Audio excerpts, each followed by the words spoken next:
Next 9 news में आपका बहुत बहुत स्वागत है। मैं हूं आपके साथ अबरारुल हक रहमानी। मुद्दा आज के में आज बात करेंगे शिवसेना पार्टी के अध्यक्ष पद को लेकर के और महाराष्ट्र में मचे सियासी घमासान को लेकर के। दरअसल इस वक्त उद्धव ठाकरे के लिए दोहरी मुसीबत है। आपको बताएं कि बीते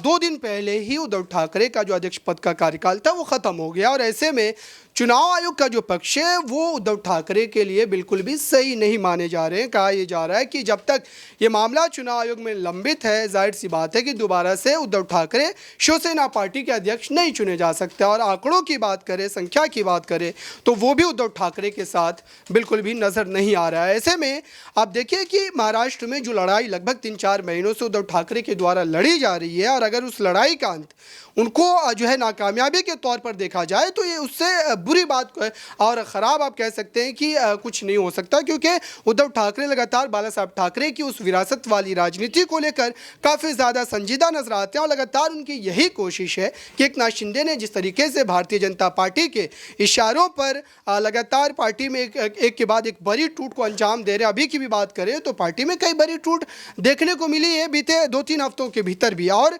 लगभग 5-6 महीनों के बाद भी अगर ये टूट जारी है तो कांग्रेस माफ़ कीजिएगा जो भारतीय जनता पार्टी की गिरफ्त और कहें यहाँ पर एकनाथ शिंदे गुट की जो गिरफ्त है शिवसेना के भीतर काफ़ी ज़्यादा मजबूत है। इसी तमाम जो है इश्यूज़ पर बात करेंगे यहाँ न्यूज़ रूम में बैठे सहयोगियों से और समझेंगे कि दरअसल इस पूरे मामले पर उनकी क्या राय है और क्या समझते हैं कि चुनाव आयोग का फैसला अब इस पूरे प्रकरण के बाद किस तरीके से आएगा और उससे उद्धव ठाकरे को कितनी ज़्यादा जो है आप कह सकते हैं छूट मिल सकती है, कितनी ज़्यादा उनको यहाँ पर कामयाबी मिल सकती है, क्योंकि फिलहाल उनका कार्यकाल ख़त्म हो चुका है अध्यक्ष पद का 23 जनवरी को और दोबारा से अध्यक्ष जो है नहीं चुने जा सकते हैं जब तक चुनाव आयोग का फैसला नहीं आ जाता। मेरे साथ पांशी है। तो इस पूरे मामले को लेकर के जिस तरीके से अध्यक्ष पद का कार्यकाल उनका ख़त्म हो गया है 23 जनवरी को, और ऐसे में माना यह जा रहा है कि चुनाव आयोग का ये रुख है कि वो दोबारा अध्यक्ष नहीं बनाए जा सकते जब तक मामले में कोई फैसला चुनाव आयोग नहीं सुना देता है। देखिए, फिलहाल जिस तरीके से यहाँ पर उद्धव ठाकरे का जो अध्यक्ष पद का कार्यकाल खत्म हुआ है, उस कार्यकाल के खत्म हो जाने के बाद उद्धव गुट की तरफ से यही अपील की गई, यही अनुरोध किया गया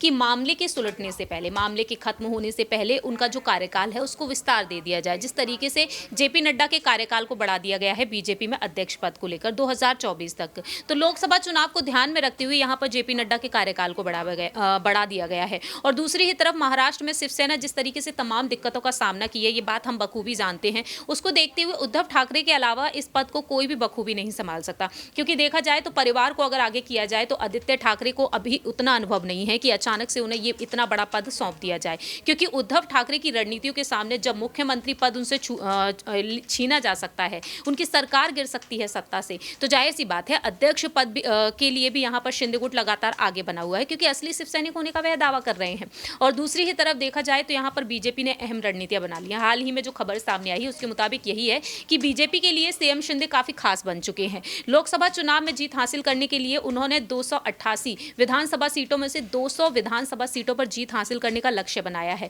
तो बीजेपी के लिए वे खास बने रहेंगे, सीएम बने रहेंगे 2024 तक। तो इस हिसाब से देखा जाए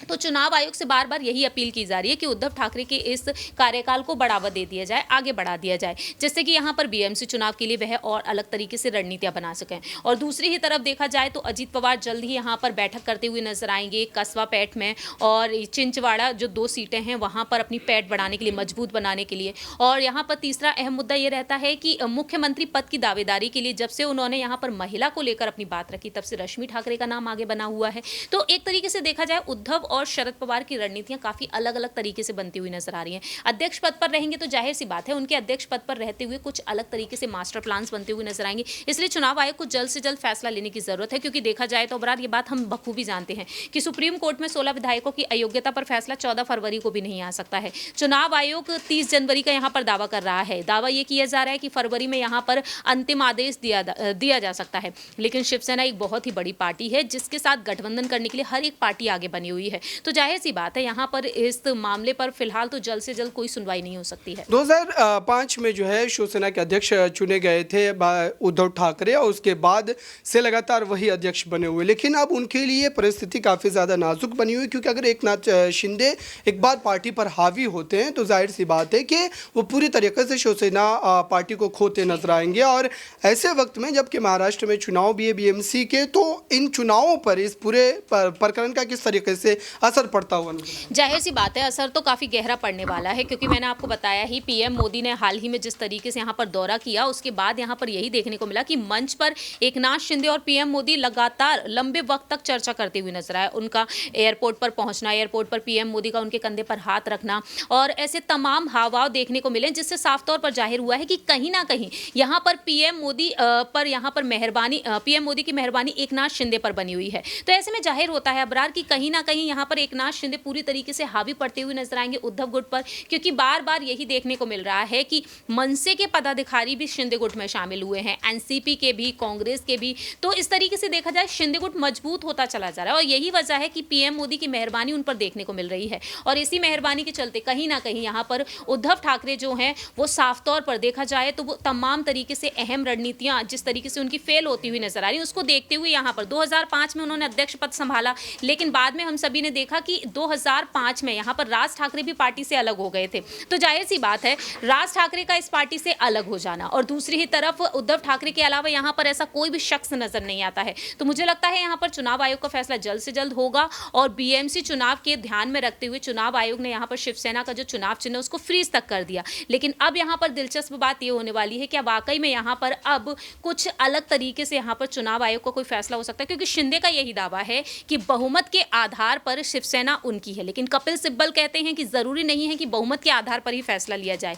जरूरी नहीं है कि आपके पास बहुमत ज्यादा है तो बहुमत के हिसाब से फैसला उन्हीं का ही होगा और उन्हीं के पक्ष में आएगा। तो जाहिर सी बात है कहीं ना कहीं यहाँ पर बहुमत से हटकर भी अलग फैसले लिए जा सकते हैं। बहुत बहुत शुक्रिया इन तमाम सवालों का जवाब देने के लिए। तो ये कह सकते हैं कि महाराष्ट्र में परिस्थिति काफ़ी ज़्यादा इस वक्त जो है नाजुक बनी हुई है। मेरे साथ कपिल है, इनसे भी समझते हैं कि दरअसल इनका पक्ष क्या है, और उद्धव ठाकरे जिस तरीके से लगातार राजनीतिक परिस्थितियों में घिरते जा रहे हैं उससे शिवसेना पार्टी पर कितना असर पड़ेगा, इस पर आपकी क्या है?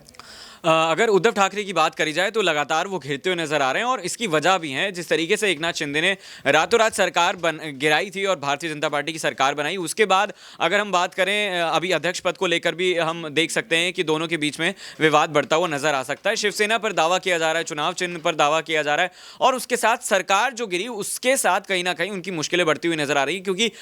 जो नेता या फिर अगर बात करी जाए उद्धव ठाकरे की, चूंकि वो सरकार में नहीं है तो लाजमी है कि के ऊपर तमाम पुराने जो अगर बात करी जाए तो केसेस है वो भी बाहर निकाले जा सकते हैं, ऐसी संभावनाएं भी जताई जा सकती हैं। फिलहाल जिस तरीके से वो